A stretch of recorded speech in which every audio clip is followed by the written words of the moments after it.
তুমুল যুদ্ধ চলতেছে।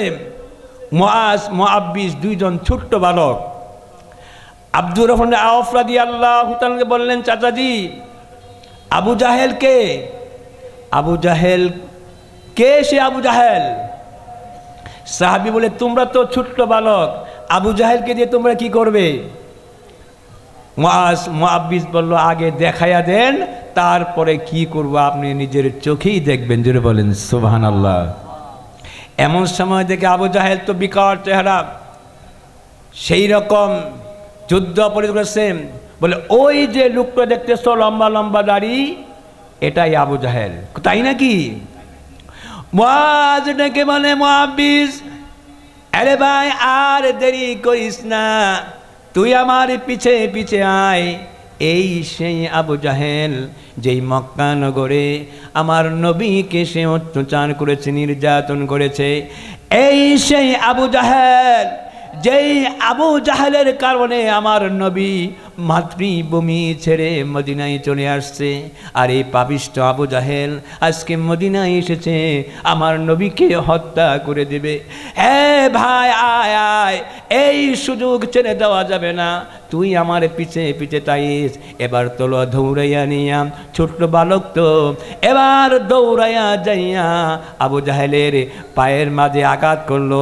আঘাত করার সাথে সাথে এই পাপিষ্ঠ সেই নিচের মাটিতে পড়ে যায়। জুড়ে বলেন সুবহানাল্লাহ। আব্দুল্লাহ মাসউদ রাদিয়াল্লাহু তাআলা আনহু হঠাৎ করে তাকিয়ে দেখেন বেঈমান আবু জাহেল জমিনে পড়ে ছটফট করতেছে। এই অবস্থা দেখে সাহাবী দৌড়ে আসে, আবু জাহেলের বুকের উপরে চড়ে বসলো। এবার তলিয়ে দিয়া এই বেঈমান আবু জাহেলকে দুনিয়া থেকে চিরতরে বিদায় করে দিয়েছে। জুড়ে বলেন সুবহানাল্লাহ। আবু জাহেলকে হত্যা করে তার কেল্লাটা, চুল বড় বড় তো, ধাড়ি বড় বড়, এই চুলে ধরে ধাড়ি ধরে টানতে টানতে হেসরাইয়া হেসরাইয়া আমার নবীর সামনে গিয়ে হাজির হয়ে গেল। জোরে বলেন সুবহানাল্লাহ। সাহেব বলছে, ইয়া রাসূলুল্লাহ, নবী গো, আপনার চির দুশ্মন দুনিয়া থেকে বিদায়। আমার নবী বলে, কে কে? সাহেব বললেন, বেঈমান আবু জাহেল। এই হচ্ছে আবু জাহেলের খণ্ডিত শির। আমার নবী আবু জাহেলের খণ্ডিত শিরের দিকে তাকাইয়া মুস্কি মুস্কি হাসতেছে। জুড়ে বলেন সুবহানাল্লাহ। এমন সময় জিবরাইল আলাইহিস সালাতু ওয়াস সালাম হাজির হয়ে গেলেন। ডাক দেওয়া, ইয়া রাসূলুল্লাহ, নবী গো, একটি সংবাদ জানার জন্য আমার আল্লাহ আপনাকে আমাকে পাঠিয়ে দিয়েছেন। ইয়া রাসূলুল্লাহ, নবী গো, ওই যে মক্কা নগরে যেই দিন এই বেঈমান আবু জাহেল থাপ্পড় মেরে আপনার সাহাবীর কানের পর্দা ফাটিয়ে দিয়েছিল, আপনি সাহাবী যেখানে কাঁদতেছিলেন, আপনি রাসূল যেখানে কাঁদতেছিলেন, ইয়া রাসূলুল্লাহ, নবী গো, আমি জিবরাইল ওই দৃশ্য দেখে মুস্কি মুস্কি আমি হেসেছিলাম। আল্লাহ রাব্বুল আলামিন আমাকে পাঠিয়ে দিয়েছেন এই সংবাদটু জানার জন্য।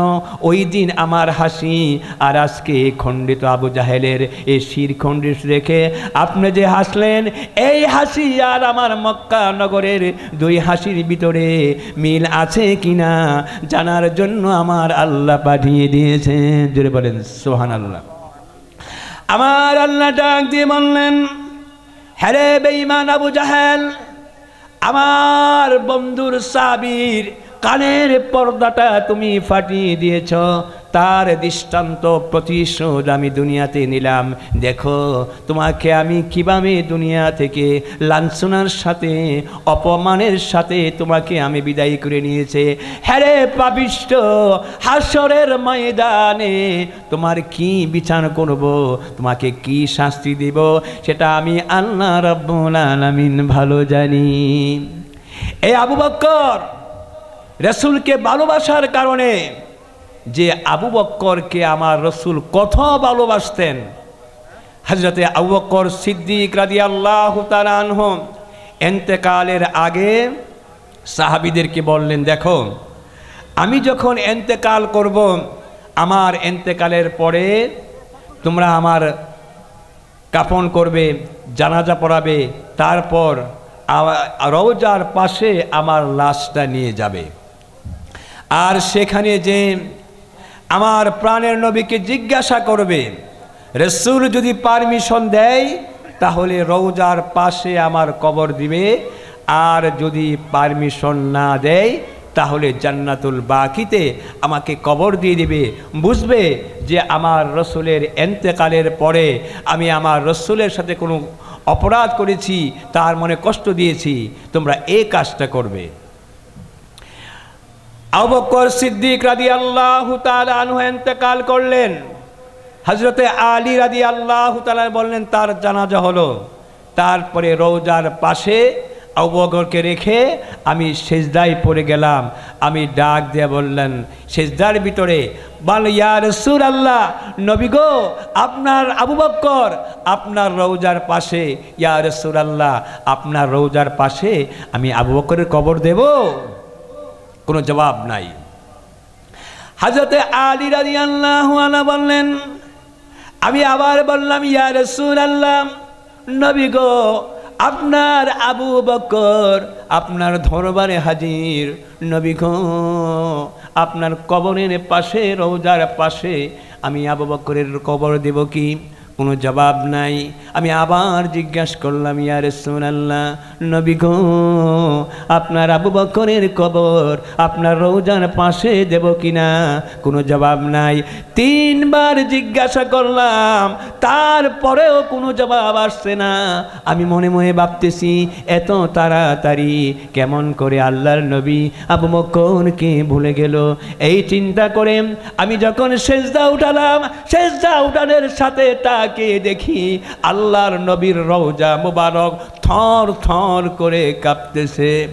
ওই রওজা থেকে আমার নবী ডাক দিয়ে বলছেন, হ্যাঁ রে আবু বকর, যে আবু বকর ছিল আমার মক্কার সাথী, যে আবু বকর ছিল আমার হিজরতের সাথী, আমার আবু বকর আজকে আমার কবরের সাথী হবে, অনুমতির কোনো প্রয়োজন নাই। জোরে বলেন সুবহানাল্লাহ।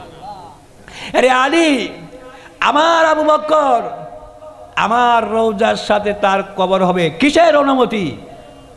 আমার আবু বকর আমার মক্কার সাথী, আমার হিজরতের সাথী, আমার আবু বকর আজকে আমার কবরের সাথী হবে, আমার রওজার পাশে তার কবর হবে, কোনো অনুমতির প্রয়োজন নাই। আবু বকর রাসূলকে ভালোবাসলে কি লাভ হয়? আর এই জন্যই তো আমার প্রাণের নবী আশারায়ে মুবাশশারা দুনিয়া থেকে যারা 10 জন সাহাবীর সার্টিফিকেট দিয়েছেন, নাম ঘোষণা করেছেন, তার ভিতরে সর্বপ্রথম নামটা হচ্ছে হযরতে আবু বকর সিদ্দিক রাদিয়াল্লাহু তাআলা আনহু। জোরে বলেন আলহামদুলিল্লাহ। এজন্য আমি বলতে চাই যে আমরা যদি রাসূলকে ভালোবাসতে পারি, রাসূলের আনুগত্য করতে পারি, তাহলে কেবলমাত্র দুনিয়ার জীবন আমাদের যেরকম সুখ হবে, পরকালে আমাদের নাশ আজাদ হবে। আমরা যদি হাসরের ময়দানে যদি আমার রসুল যদি আমাদের শাফায়াত না করে, সার্টিফিকেট না করে, আমরা যতই নামাজ রোজা ইবাদত করি, আল্লাহর রসুলের শাফায়াত ছাড়া হাসরের ময়দানে পার হওয়া সম্ভব নয়। কি বলে সম্ভব? যদি আল্লাহ পাক আমাদেরকে হিসাব নেন যে বান্দা দুনিয়াতে কি গুনাহ করেছ, কয়টা নেক করেছ, কয়টা গুনাহ করেছ, আমার দরবারে হিসাব দাও, ওই হিসাব দিয়া আপনি হাসরের ময়দানে জান্নাতে যেতে পারবেন? কখনো পারবেন না। কেন পারবেন না? এর কারণ হচ্ছে আপনি জন্ম থেকে মৃত্যু পর্যন্ত যা কিছু করেছেন, আপনার সমস্ত কথা এবং ছবি আমার আল্লাহ সংরক্ষণ করে রেখেছে। জুড়ে বলেন সুবহানাল্লাহ। আমার আল্লাহ রাব্বুল আলামিন বলছেন, ওয়া মা ইয়ালফিজু মিন কাউলিন ইল্লা লাদাইহি রাকিবুন আতীদ। হে বান্দা, তুমি এমন একটা শব্দ উচ্চারণ করো না যা আমার ফেরেশতারা ছবি সহ তোমার এই কর্মটা সংরক্ষণ করে না রাখে। তাহলে আমরা দিনের বেলা রাতের অন্ধকারে যত অন্ধকারে আমরা সেই গুনাহ করি না কেন, আমার সেই ছবি কি ফেরেশতার ক্যামেরায় রেকর্ড হবে না? অবশ্যই রেকর্ড হয়ে আছে, বাঁচার মতো কোনো ব্যবস্থা নাই। আপনার সাক্ষী দুনিয়াতে বিচার করতে গেলে সাক্ষী লাগে। আমার আল্লাহ যে বলছেন আলাইসাল্লাহু বিআহকামিল হাকিমিন, আমি হচ্ছি সকল বিচারকের শ্রেষ্ঠ বিচারক। আমার আল্লাহ যে বিচার করবেন সাক্ষী পাবেন কোথায়? আমার সাক্ষী আমার আল্লাহ আমার বডির ভিতরে সেটিং করে রেখেছেন। আগে বলেন সুবহানাল্লাহ। আমার আল্লাহ হাসরের ময়দানে জবান বন্ধ করে দিবেন। এবার আমার আল্লাহ বলতেছেন আল-ইয়াউমা নাখতিমু আলা আফওয়াহিহিম ওয়া তুকাল্লিমু আইদিহিম ওয়া তাশহাদু আরজুলুহুম বিমা কানু ইয়াকসিবুন। আমার আল্লাহ সাক্ষী দিবেন, আল-ইয়াউমা, আজকে তোমার মুখকে বন্ধ করে দিবেন। হাতের কাল্লিমু আইদিহিম, হাতের সাথে আমার আল্লাহ কথা বলবেন। হাতকে বলবে, হাত তুমি বলো তো আমার বান্দা কি করেছে। এই হাত ওই দিন আল্লাহর দরবারে সাক্ষী দিবে। ওয়া তাশহাদু আরজুলুহুম, পাও সাক্ষী দিবে যে আল্লাহ আমি এই পাও দিয়ে হাইটা গায়া তোমার এই বন্ধে কাজটা করেছে। এখন আপনি বলেন, আপনি কি এমন কোনো গুনাহ করতে পারবেন যেখানে আপনার হাত থাকবে না, আপনার পাও আপনার সাথে থাকবে না? পৃথিবীতে এটা করা সম্ভব? এটা সম্ভব নয়। যদি তা সম্ভব না হয় তাহলে হাসরের ময়দানে আপনার দরবার থেকে আপনি বাঁচারও সম্ভব নয়। তবে আমরা বাঁচবো কিভাবে? জান্নাতে যাব কিভাবে? জান্নাতে যাওয়ার জন্য একটা মাত্র রাস্তা খোলা আছে, সেটা হচ্ছে আমার প্রাণের নবী। তিনি যদি বলেন যে এটা আমার উম্মত, আমার আল্লাহ ওই বান্দার কোনো হিসাব নেবেন না। জোরে বলেন সুবহানাল্লাহ।